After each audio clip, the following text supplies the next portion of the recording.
Welcome to the Intrazone, a show about the Microsoft 365 Intelligent Intranet. I'm Mark Cashman, here with my co-host Chris, Mr. Release the Seattle Kraken himself, McNulty. Oh, that's good. I have to say, you're cracking me up today, Mark. So today's episode, after we dive into Puget Sound and wrestle with the Kraken, we're going to introduce you to a really new, exciting project here at Microsoft, Tasks in Teams. All the ways that we're letting you surface your personal and group workloads to manage them and interact with them throughout Teams and beyond. Yeah, when I saw this disclosure a few months back, I was really excited to see this aggregation of tasks. And it's really exciting to move from disclosure to them getting ready to roll out. In fact, they're rolling it out right now.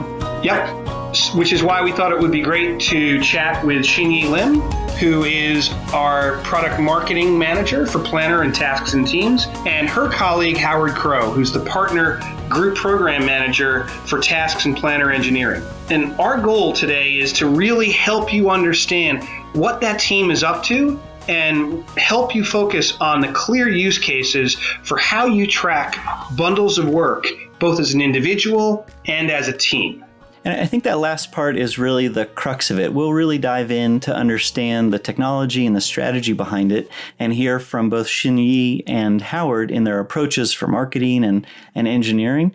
But I thought, Chris, you and I could take just that little bit of framing so that when we dive in, there's just that little bit of context. Where you can assign a task, whether it's to yourself or to you as an individual as a part of a team or to somebody else when you assign it to them as a peer in your team. You can do that from a number of different places and with a lot of other different content types. So imagine a real basic one that we've all been used to is in Outlook. You flag an email for yourself, and of course within Outlook you can get back to that, but you'll also now see that in Microsoft To Do as an item that you flagged that you can then not only access the email itself, but add a little bit more context of what it is your task that you want to assign yourself off of that email. And with that same pattern, whether you assign the task to yourself or somebody else assigns it to you as a part of a team or a project, there are a lot of different entry points. And that's the part that we want to be clear about. So, Chris, I thought it would be worth, just giving maybe those little individual examples across, obviously, tasks in teams. We'll get to that. But to talk about the value of To Do as an individual's app, talk about Planner, and talk about what I think of as maybe, hopefully not framing it improperly, is like a task service throughout Microsoft 365, that one where I'll give you that instance, working in Microsoft Word, and when you @mention and provide a comment within the document, you can now check a box that will assign that as a task to an individual, which is pretty cool. That really then plumbs it through everything that we're talking through today. But what would you say, just to add a little framing and understanding of tasks throughout Microsoft 365, what would you add? I'm actually going to jump in the Wayback Machine and take us to the mid-1990s. Because there was a company back then called Palm. And Palm made those Palm Pilots that you could use to synchronize email and tasks. And people got very used to the idea of digital tasks. And you saw this in desktop applications back in the day, like Lotus Organizer.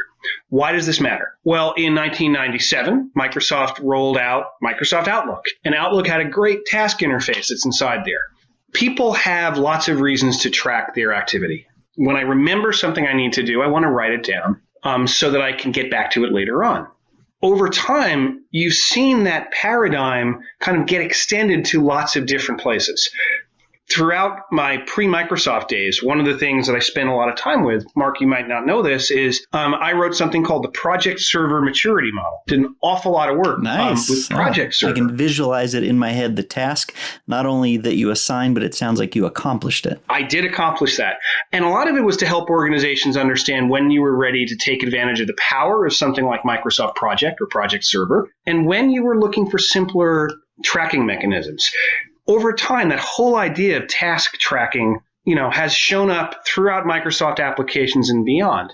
The fact that you can actually use OneNote as a to-do list. You can use Outlook. You can use tools like To-Do and Wunderlist. And there's task lists live inside SharePoint and lots of different places. Problem is that we want that work to show up for you in the moment where you happen to be. If I'm centralized on, say, Outlook tasks, as many people were for a long time. And I'm in the middle of Excel. And I remember I need to get someone to approve this. I've got to jump back over to Outlook and enter the task there, and then go back to where I was. All of that bouncing from application to application is really disruptive. And so the good news, I hope, for our customers is this part of Microsoft has long recognized kind of the need to create this task service so that in the same way that you can have things like chat find you wherever you need to be, and things like what we're doing with Project Cortex, how do I bring knowledge and search to whichever application I'm in when I need it. The idea of a task service is wherever I am, whether I'm in an application like To-Do or Planner or Outlook or all of these different places, we want that vision to be coherent so that I don't have to do all of this switching to get into something. So that if, for instance, I @mention you in a Word doc, Mark, that generates a task. And that task lives in a task service that I can tap into wherever I need to take a look at it, whether it's in To-Do or through Planner or through Teams. Lots of work and integration to make it show up that way. But that's really the 1995 to 2020, 25-year history of how it got started, how it went everywhere, and how we're trying to, I hope, bring some more coherence to help people. And I think a lot of that evolution is very much focused on the end user experience. How can I assign a task without too much context switching, like you mentioned?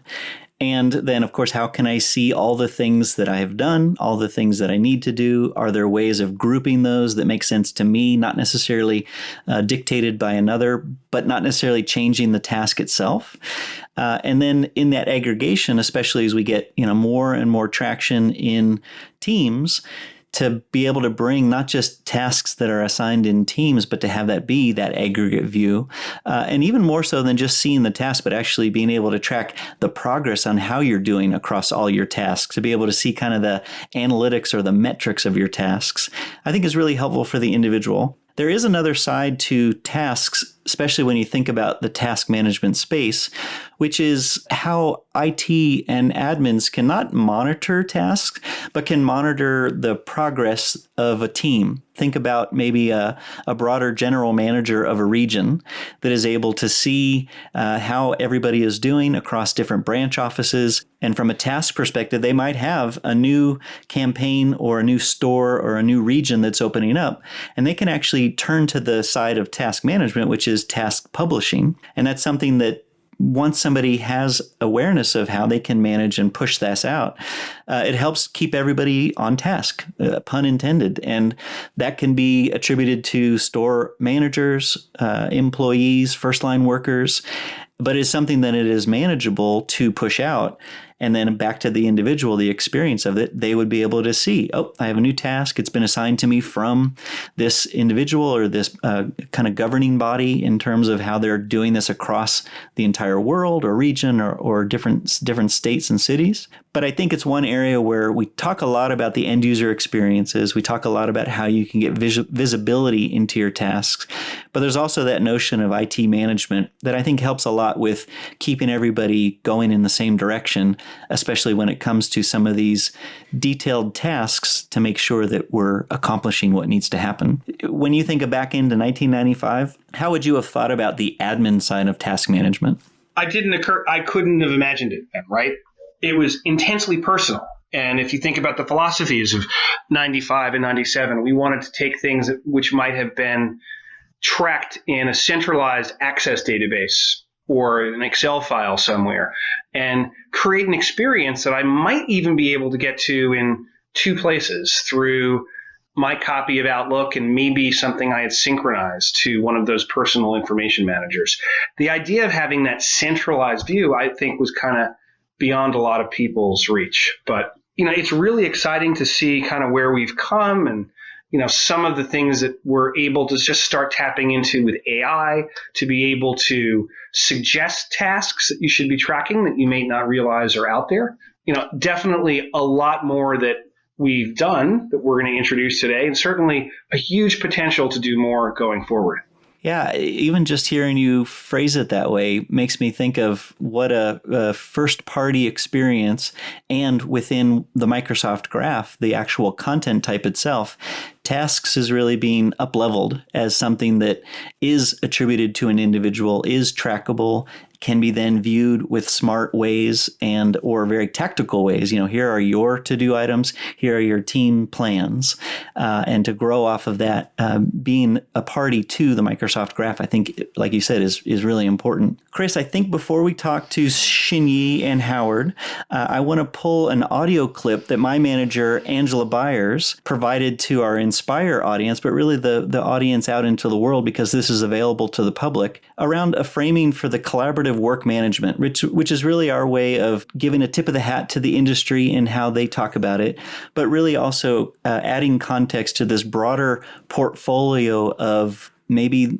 similar to what we were just talking about, the content types that make up this work management space. That's files, tasks, lists, and other ways that people can collaborate on information or distinct actions like tasks or files and documents. But she gives a really nice framing, and we'll take a pause here and let Angela share her view of collaborative work management in our portfolio. Well, the basic building blocks of collaborative work management is 1, tasks, like project plans or list of to-dos. 2, information, whether that be status, reviews, approvals, really any data and information. 3, content, files of all sorts. Documents, spreadsheets, presentations, or diagrams you and your teams are working on. And 4, communications, whether those are comments, chats, calls, and meetings. With Microsoft 365, these collaboration components are not bounded by app silos. They are connected to you, so they follow you and your teams across apps, so you can stay in your natural flow of work. Because they're connected to you, we can draw your attention to what matters most, so you can quickly get back to the flow of work when you're inevitably interrupted.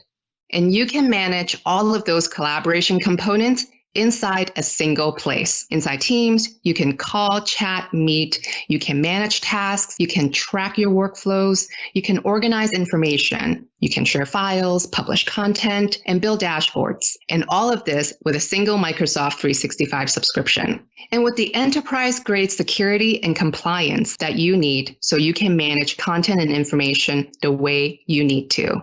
So how does the user experiences what I just talked about? Well, when it comes to tasks, teams can easily build plans, like a board with task cards, assign and manage tasks with Planner inside or outside of Teams. By the way, the Planner experience inside Team just got even better. The new experience called Tasks app inside Teams can even allow a user to see all of the team tasks assigned to them and their individual tasks from their to-do app in a single place. And of course, in their individual focus time, team members can get alerts like task due right in their Outlook inbox. Wow, that was really great. I'm glad that you brought Angela's session here onto the podcast. One of the things I was hoping for with a virtual conference like Inspire is instead of having to run all around downtown Las Vegas to get to meetings and skip sessions, I was hopeful of being able to get 2 more sessions here with Microsoft Inspire virtually this week. But even though I didn't have to drive or run anywhere, it was exactly the same with meetings sitting on top of sessions I wanted to attend. So thank you for that, Mark. Absolutely. Absolutely. We'll definitely put a link in the show note, and hopefully everybody will hear the full context of that whole entire session, which selfishly I will give a plug, has really great demos. And if you watch it, you'll know why. Fantastic. So hopefully we've introduced the concepts to our audience here. We really thank Angela for sharing that with us. And let's get ready for our guests.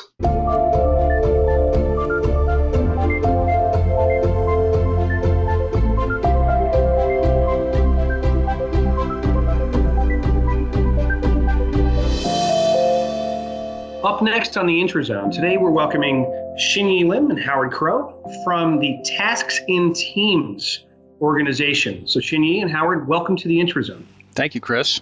Thank you for inviting us.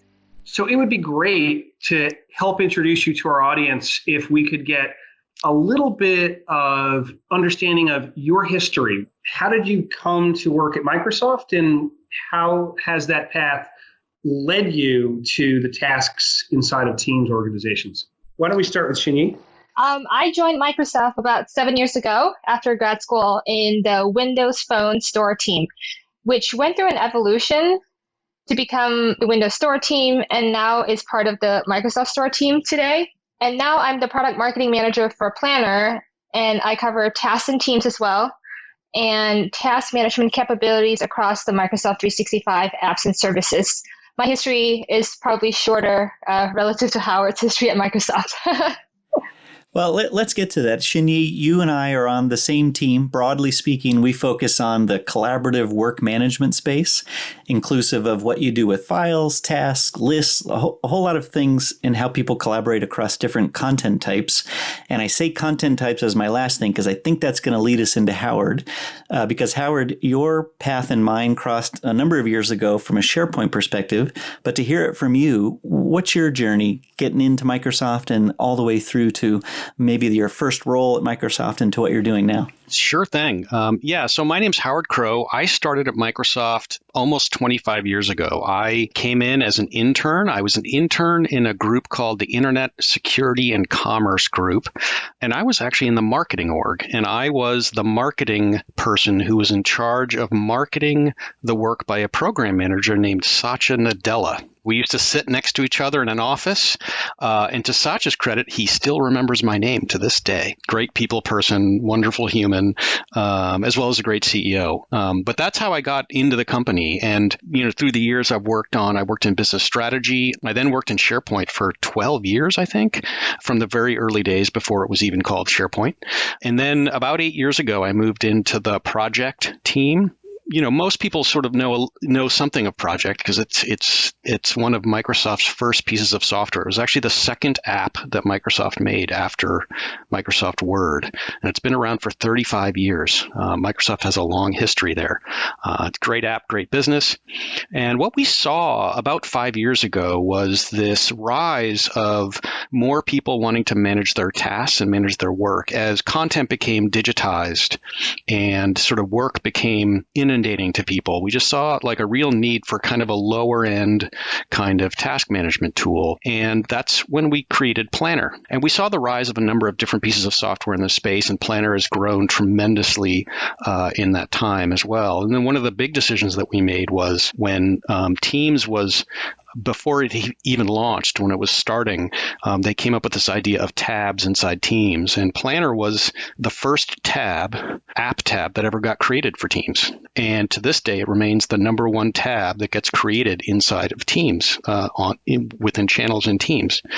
So it's a tremendously popular sort of application in that space for people collaborating. And obviously, we continue to have Project in our portfolio for sort of folks who are a little bit more sort of heavyweight and have higher sort of needs in kind of project management space, doing things like dependencies and Gantt charts and stuff like that. But Planner is a great on-ramp for people who just want to manage work with their teams and sort of just, have a higher level of understanding of what everyone's doing. And I think in these days of remote work, it's really taken off and our usage has grown quite a lot because it's just easier to see what everyone's working on now that we're sort of working remotely when you can't just walk down the hall and poke somebody on the shoulder. It's just nice to have a board there that says, oh, okay, I know what everyone's doing on the team. So that's a little bit of the journey, both personally and for the product as well.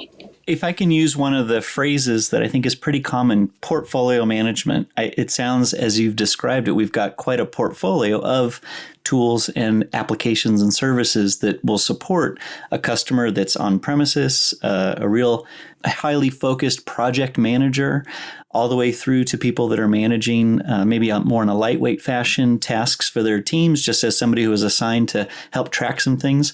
There's the spectrum of on-prem to cloud, and there's the spectrum of how complex are your projects. If we look at that portfolio, how would you describe our approach to how we plan for those different touch points, how we think about how they all come together across project and task management? If we think of Microsoft 365 as what they're investing in, how do you then think about fitting all those pieces together across different team members and potentially across different deployment areas? Yeah, sure, absolutely. I think that we do think of ourselves as having a full portfolio of task and work management apps. I think more so than anybody, we announced some time ago that we were going to be using Planner to help out first line workers and enable sort of first line worker scenarios, all the way up to sort of professional project managers who are managing, portfolios and programs and doing reporting on that. I think what binds a lot of this together is, we do a lot of work looking at the different constituents and sort of tailoring the application and the experience for them, but they do all have sort of fundamental similar design systems. And of course, it's all based on, the Microsoft platform, which is the most secure, compliant platform on earth. All of the different sort of government entities and organizations that use us, all the way to sort of, just end users who are, using an app on their phone. But the design coherence across all of those. So for example, we have, one UI experience for completing a task, one card that shows you what a task looks like on a board, whether it be in Project or Planner and Teams. And so we do try to, make it coherent for folks for if an IT organization is trying to support their end users, that there's actually sort of a very coherent set of experiences there for people. And of course, we do a lot of reporting and business intelligence on those, and we're continuing to invest in artificial intelligence and the ways that we can help people sort of find tasks and manage and prioritize tasks, and continuing to work in those spaces to help people sort of manage the deluge of sort of digital requirements that they have in their lives. Howard, it's interesting. We cover lots of areas on the intrazone, and some are ones where I'm technically deep in, and this is one where I'm usage deep in. If I go back, 10, 15 years ago, I built something called the Project Server Maturity Model when I was in consulting, just to help organizations understand where to plug in on that. And I remember doing a keynote about a year or two ago, and someone asked me about Microsoft's plan to make work management simple. And I'm like, what could be simpler than the combination of Excel, SharePoint tasks lists, project plans, project server, project online, Wunderlist, to do, Outlook tasks, Planner, and I'm sure I'm leaving a few other things out. So I am, as a personal user, because I have lots of work I haven't finished yet, so fascinated by everything that we're doing to make this coherent. Yeah, and I think one of the big steps and one of the first steps is something that we announced at Ignite last year, which is this idea of a task app inside of Teams. I mean, Teams has become a real hub for the way that people work, the way they manage their meetings, the way they chat with people, and is a place where people spend a lot of their time today. And so what we announced at that time, and something that we're rolling out as we speak, is the ability to have a task hub that aggregates the tasks from all of these different systems that we have and sort of show that in one window inside of Teams in the task app. And this will give, I think, folks that one place that they need to go to sort of see, manage, organize, communicate and finish off all of the work that they need to do across the system. So this is actually a big moment for us in our sort of what we call our task coherence efforts to make sure that M365 tasks are, you do have that one place to go to have a great experience and be able to see all of the work that you have to do. Because until then, you'll always feel a little bit stressed out that, hey, did something slip through the cracks? And we want people to feel comfortable that they're looking at the full set of stuff that they have to do, and they're triaging off that full set of stuff. A question, and maybe Shin-Yi, for this episode, this will be your first task. We're going to assign you a task that will help us walk through the different types of tasks. But if you think about an end user that's working as an individual, working across their team, what are those couple of types of tasks? And then how do they accomplish those? If you can walk us through commonly through a task portfolio. So if I look at first the individual tasks, the individual is responsible for those tasks. So these are the things that I have to get done. So for example, I have to respond to this email request that just came in. I have to work on this presentation. I have to follow up with my vendor. And then on the flip side, you're thinking about team tasks. The team is responsible for these tasks. So these are the things that the team has to get done.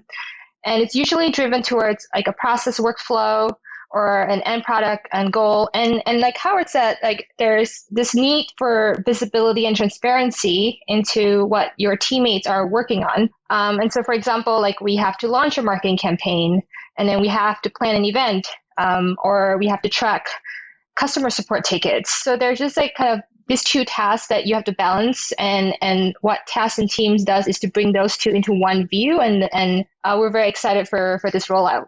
So, Howard, let me ask you about the news that we are announcing about tasks in teams. Can you outline what it is and what benefits our customers are going to see from that? Yeah, sure. We have a lot of cool changes coming in to the new tasks and teams, both the app as well as the tab.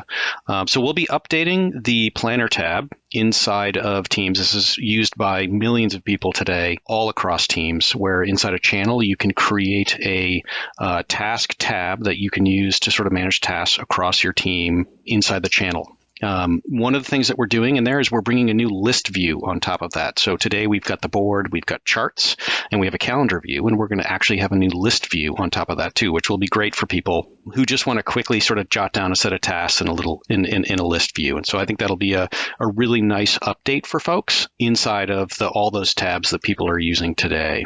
The second big thing that we're doing is we're updating the what today some folks might know of as the Planner app, which is on the left-hand bar inside of Teams. We're going to be renaming it the Task app. And the reason that we're renaming it is because it will actually have tasks from both To-Do, your personal tasks, as well as Planner, your team tasks. And so what it's going to do is bring together all of your tasks, whether they be the individual things that you're managing by yourself or the things that your team is working on. And so you'll get one view across all of the different plans that you have, across all the teams that you're working with, as well as your personal stuff in one view.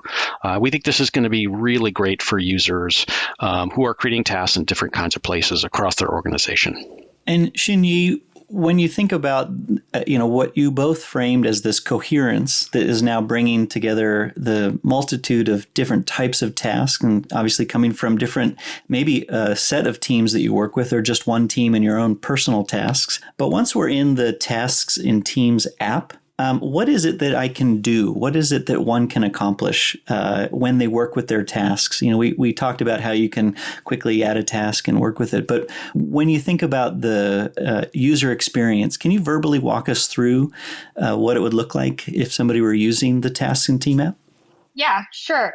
You could start your day basically looking at the Task app, which is what you add on the left side rail. And that kind of, with that combined view, you can start looking at all the tasks that you have that comes from To-Do. It consolidates all the different planner plans that you have across all your different teams. And so you have that one single view, and you can click through different plans and take a look at all the tasks that has been assigned across your team. But then you can also flip and go back and look at the Assigned to Me Smart List, which aggregates kind of all the tasks that have been assigned to you personally. And based on that list, you can start prioritizing and organizing what you want to do for the day and what needs to be done, what's coming up soon. I can imagine, and we, both Chris and I and Shin-Yi and our other peers are getting ready for Ignite. So we've got a number of assignments to meet with our PM peers and get from them what sessions we're going to host and deliver at Ignite. And in concert to that, we're also sticking with our day jobs, where for me, I'm managing the lists launch, which is part of Inspire recently, and the tasks that go along with that, working with my PM counterparts like Shin-Yi works with Howard. And we have a lot of tasks that are assigned, and some I just keep track of for myself. I'd have to remember to contact so-and-so, versus I need to have my blog reviewed by my PM, my GPM, and the PR and CELA team. So we track a lot of things as a team, and we track a lot of things as an individual. And for me, the thing that you just mentioned that I use a lot is the aggregate of what is it that I need to do that's a collection of what I've assigned myself and what I've been assigned by others or as a part of a project. Again, getting back to coherence, which I think is a wonderful approach when we talk about the value of our portfolio, which may have started off across different products and services. It is this coherence that's making my life a lot easier. And I think when you think about the end user experience, I think probably that last mile of what Howard and team are working on is getting that right, so that it doesn't feel like you're jumping from app to app, that you're just working through what it is that you need to get done, and easily to communicate that to yourself and to others. Howard, have you come across any integration challenges, and not to expose any of our, learnings that were kind of like, oh, and where we got started. But I mean, truly, when you think about the integration with the Teams team, and obviously the work to get the app right, and we're looking across the different endpoints where tasks are coming from, how would you describe the integration work and some of the learnings that you've had coming along with that? Yeah, I think that, the teams have worked really well together. I think this is one of those moments that we have a phrase inside Microsoft that we say called the One Microsoft, where we have moments where teams come together across the organization to build something together. And they turn out really well because of that, because the teams work together. And one thing I'll say is that engineering teams from To-Do, from Planner, from Teams, from Exchange, from a whole bunch of different places came together to work on this. And I think that's been a great experience for all of us, just personally speaking. It's been really wonderful to see that. From a sort of all-up integration challenges thing, one of the things that's very interesting is that even though a task is a task is a task, and we can all say like, hey, look, it's got a title and a description and a date and some of these other things, there are definitely different characteristics about how you work with, a personal task versus assigning a task. So the personal task can be quite simple because you don't have to have lots of people assigned to them. Lots of people don't need to see them. You have shared tasks in a small team, and you need to be able to sort of assign those and then multiple assign those, and then make sure that can happen, at scale, and lots of people can look at those tasks. And then, all the way up to sort of first line workers, where we do things like task publishing across large amounts of, say, for example, a retail stores, where you want to publish a task to a lot of retail stores. And kind of the various characteristics of these things and the way that they need to scale are unique. And so you need to do a good balance of making sure that the user experience is great for that particular end user, and sort of building something that can work for all of those folks, as well as those scale characteristics of managing enterprise level tasks is not easy, and is one of those things that I think Microsoft is uniquely capable of doing. Just like building our portfolio and our ecosystem of products, making those scale to the enterprise, and then having the right security and sort of confinement and the right kinds of ways of managing all those are actually super challenging. And I think the teams came together and did a great job to build a system that can scale to the largest enterprises on earth. And that's something that we're all, I think, very proud of. When I think of our broader security and compliance story and the breadth of what Microsoft 365 offers, and I know this before I say it, but I think it is a real value, is no matter what content type we talk about, whether it's a task, a file, a site, a calendar, invite, or email, or even things, more broadly speaking, your intranet, it all resides in spaces that we stand very strongly behind from a security perspective, a privacy perspective, and a compliance perspective. And it obviously is something that we used to lead really strong with, and now I think we are well known for, backing that up and consistently delivering. But I also think it's just, if I heard you right, it's important to reiterate that a task is a very important content type that isn't out of bounds of what we would say is our standard level agreement and promise when it comes to security and compliance, because it is important information. Yeah, that's absolutely true. I mean, we have customers who, for example, manage business development and acquisition pipelines inside Planner. And so just tasks that are about the various acquisitions that the company might be doing are obviously highly important, highly confidential information that can't leak out. And so I think there's a whole bunch of different dimensions there. And then on the other hand, we've also begun rolling out our Teams for Life application, which also has a task hub and uses a lot of the same technologies the sort of commercial and government version of Teams uses. It uses To-Do and Planner to underpin its systems. And so there are, for example, GDPR requirements for those people so that people can get their own task information and understand what we're doing with their task information. So it's a very complex set of security and privacy things that Microsoft does, I think, that nobody else can really do in the industry, that spans all the way from your personal tasks all the way to the highest, most secure governmental institutions. One thing that I know that other parts of Microsoft, Mark and I have spoken about what we're doing elsewhere with Microsoft Lists, like creating that balance between individual and team productivity with kind of that production grade scale. there's this really fruitful middle ground where you need to be able to get to manage work across a group, across a team, without requiring, as a prerequisite, kind of that PhD resource planning and schedule management and, all of the nuance of really sophisticated project forecasting. There's a really great middle ground, and I'm really glad to see us stepping forward in that space. I'd like to put you both on the spot for the value of just our audience learning, not just about what the Tasks and Team Apps is and how it was constructed, but can we take a moment and just, you've been using the product and, of course, the products that it combines for potentially a number of years, if not in the recent months, really honing the experience. And starting with Shin-Yi, would you just mind sharing a tip or a trick that is front and center, but maybe not the first thing that people discover that is super helpful when they start to manage their tasks in this way? Well, for me, most definitely is just starting with the Kanban board view for in Planner, or you will have the same view in Tasks and Teams as well, because I'm a very visual person, and it's kind of like the equivalent of having sticky notes on a wall, and you can move those sticky notes around, and you have the flexibility to do that. That's what I'd love to start with, because then you can easily move things around and have a very all-up view before you move on. Nice. I imagine those are highly forecasted by what we all used to do in the hallways, whether it was sticky notes or large printouts of things that we were wanting to work on and then organizing when and who and how. Howard, do you have, beyond Kanban and some of the things that maybe we've already talked about, a tip or trick that we haven't yet identified? I have a favorite use case for Planner, and that is recurring meetings. I actually love we have boards for every one of our recurring meetings, and it really helps to make sure that you get continuity between the meetings. And we put a link to it in the recurring meeting, and then between each meeting, we can sort of keep track of what we got done, what we didn't get done, add new things, put things maybe in the parking lot so we don't have things we can look at later. And I find that it helps really speed up and make more precise our recurring meetings. And so that's just my sort of favorite use case for planner boards.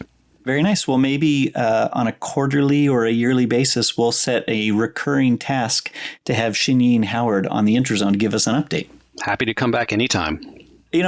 Before we start to close out, one thing I know our audience, and certainly Chris and I, where our careers kind of has the center of gravity, is the connection to SharePoint. Over the years, from on-premises into the cloud, there has been a connection between SharePoint and Project. And now, with that connection with SharePoint and Planner, probably most recently, and as we move forward, maybe some other things, I really like the work that maybe it was a year or two ago where we did a lot of work from a SharePoint perspective to really enable that Planner app in context of the intranet. When I was on a team site or a communication site, same as I could create a new content library, same as I could create a new list, I could create a new plan, and it would kind of have a nice full page experience. Now, I think the most common thing that people are doing, Howard mentioned earlier, was to add a planner board inside of Teams as a tab. But that same motion really has been there, that connection of content alongside a specific content type tasks to get that content done or to work on an event or a campaign. But just that little cheat of Howard, you've been with SharePoint for a while. What's that unique relationship that you might want to highlight or can just share a little gem of the SharePoint project and now Planner connection? Yeah, I mean, I have a couple things, one of which is a story, which is, the very first mock-up of Planner we ever did was we mocked it up on top of SharePoint lists, and we made a little Planner board on top of SharePoint lists. That was, I think, 6 or 7 years ago, and it was to sort of demonstrate how the two things could work together and sort of demonstrate the concept of Planner from day one. So there's just a funny story there. But we definitely see lots of ways in which Planner and SharePoint will work together. As you say, you can create the full page Planner kind of app with a page. You can also take the Planner web part and put that on the home page of the SharePoint site. So I worked on web parts many years ago, so near and dear to my heart personally. And so when we built a SharePoint part, I was very happy about that sort of full circle kind of a thing. And then I think in the future, as the Lists app comes out and and the Lists app starts to roll out into the world, that we definitely want to do work with the Lists guys and sort of make even more sort of coherence and attach tasks on lists and things like that. So I think there's a lot of both history and future opportunity there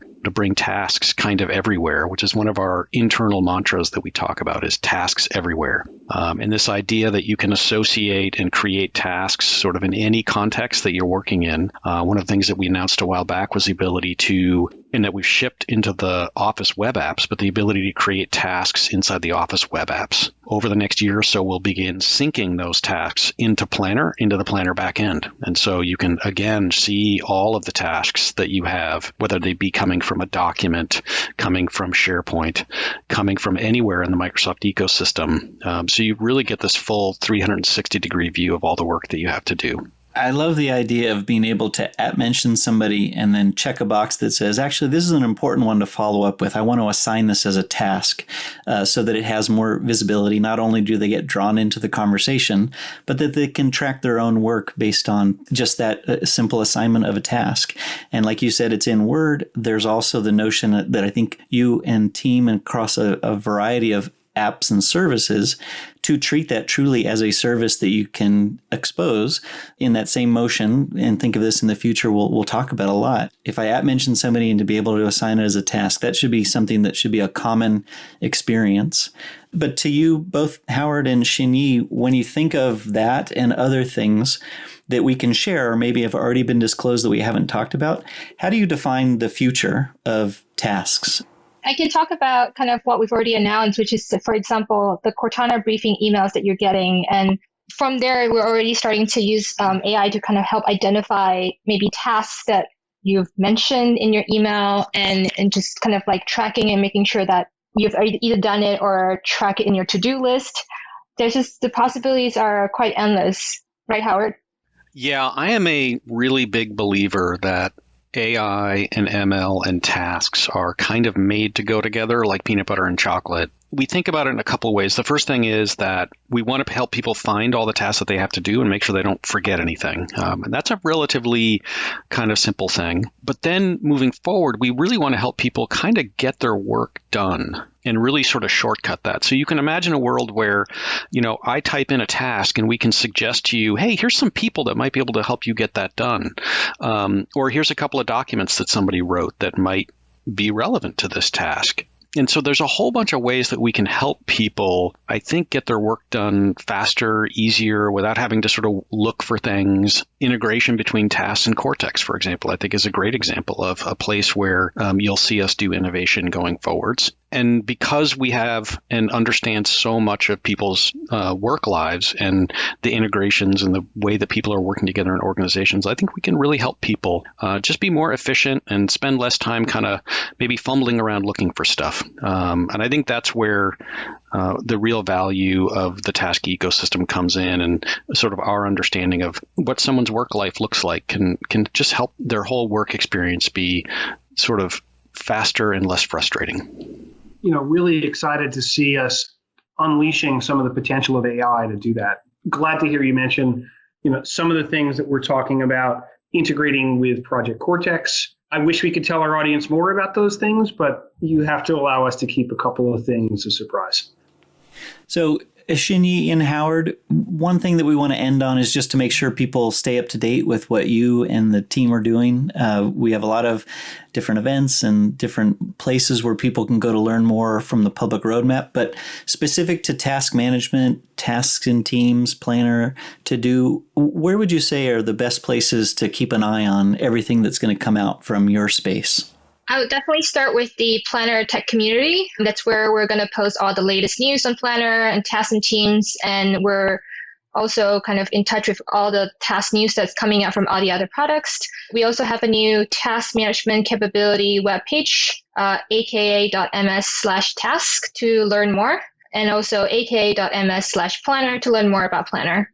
Great. We will make sure to have that in the show notes, and we will ingrain it as a task for everybody to do to go learn more about everything that's coming out of Microsoft in the space of tasks.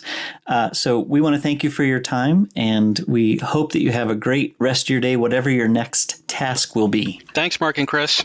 Thank you for having us.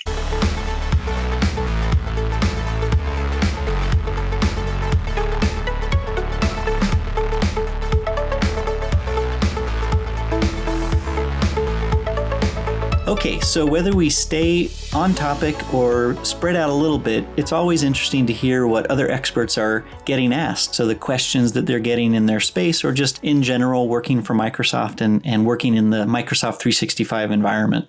Shin-Yi, start with you. What is the most common question you're getting these days? And of course, the answer that you provide.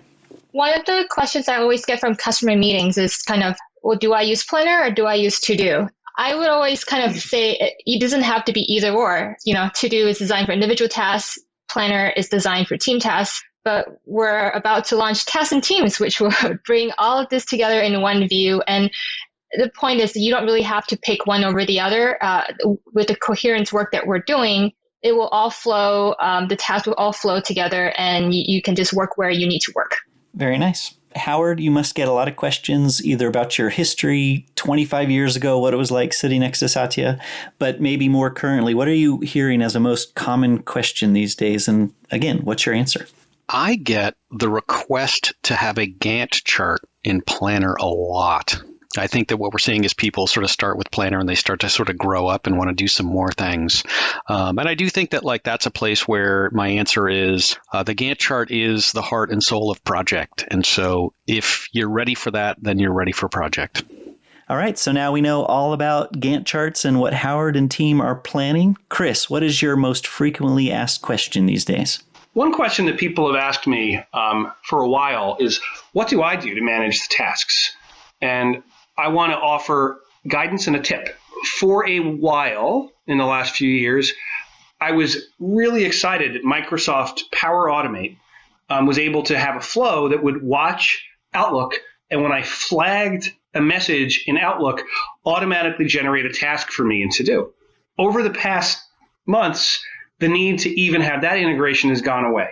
And so the tip I'm offering is, if you are using Microsoft To-Do to look at personal tasks. To-Do can also get into planner tasks for you as well. When I right mouse click on a message to flag it inside of Outlook, or if I'm using any of the mobile clients, anytime I flag a message now, without having to even trigger a workflow, it automatically comes in as a candidate task into the task service that shows inside of To-Do. By using those capabilities, regardless of whether a request for work came in via email or came in via Planner or any of the other conduits there, I can start bringing all of those things together in the task service. That's my tip.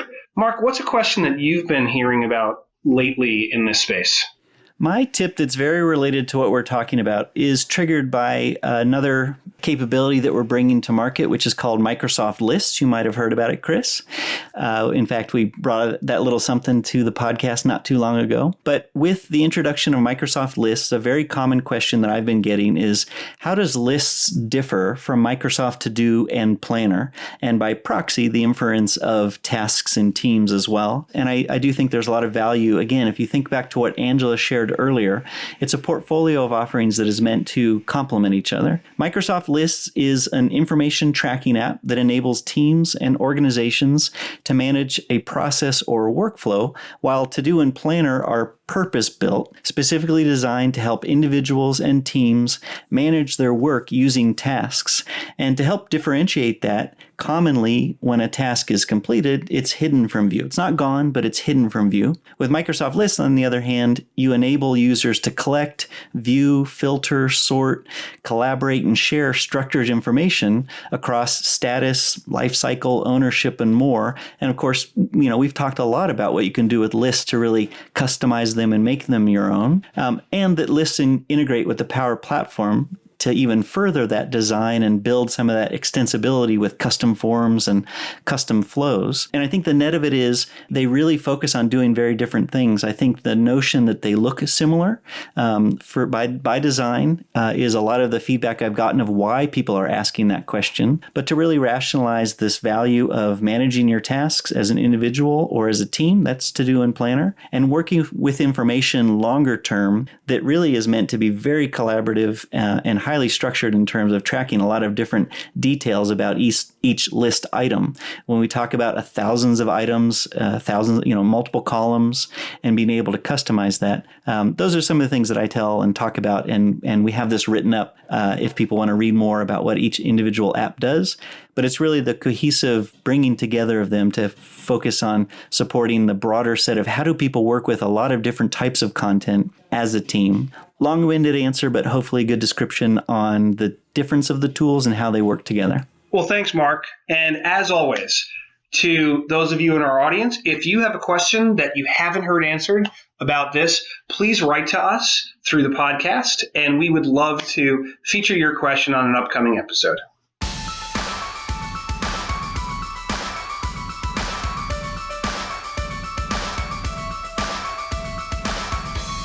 And now, upcoming events. The digital virtual ways to engage with each other in Microsoft going on around the world.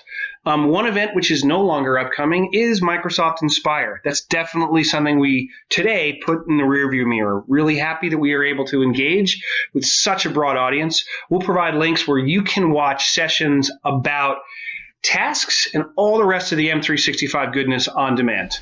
Not too long from now, but a little bit into the distant future, September 8th to the 11th, GlobalCon 3 has been announced, and this is a Microsoft 365 virtual conference like we've been seeing, and this is a great team that's putting this on, and they're very focused on providing learning about SharePoint, the Power Platform, Teams, Azure, and a tons more. You will see a ton of your favorite MVPs, and a lot of us here at Microsoft will be joining in as well. September 8th through the 11th. Beyond that, Ignite 2020 is in planning. It, of course, will be a virtual event. That seems to be a trend. The precise dates we're not publicizing yet, although they are known. So it will be coming soon to a virtual screen near you. Stay tuned, and you can learn more at ignite.microsoft.com.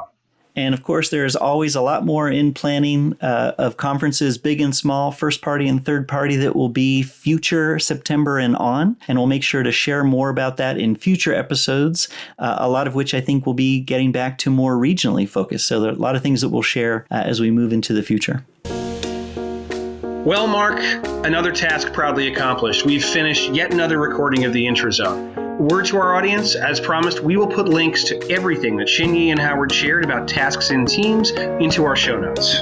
And of course, after you're finished checking out the news about the Seattle Kraken, if you're a hockey fan, check out our show page after that at aka.ms/the-intrazone. And if you're curious about other Microsoft shows, check out aka.ms/Microsoft/podcasts. Discover a new show today, such as Sync Up, which just recorded an episode about Add to OneDrive. Also wanted to share that the adoption.microsoft.com site is now live, and the podcast page is available there as well if you're looking for more Microsoft information. If you have any good details or questions, you can email us at theintrazone@microsoft.com or find us on Twitter at SharePoint, at mcashman, and at cmcnulty2000. Word of mouth is always the best way that people discover our podcasts. So if you enjoy this show, please tell someone. Help us connect with more people. Share that SharePoint love and subscribe at the bottom of the Puget Sound or wherever you get your podcasts. I can just imagine the Submariner listening to our podcast right now. For all of those above the water, we are your hosts, Mark Cashman and Chris McNulty, and you've been listening to The IntraZone, a show about the Microsoft 365 Tasks Aggregation Intelligent Intranet.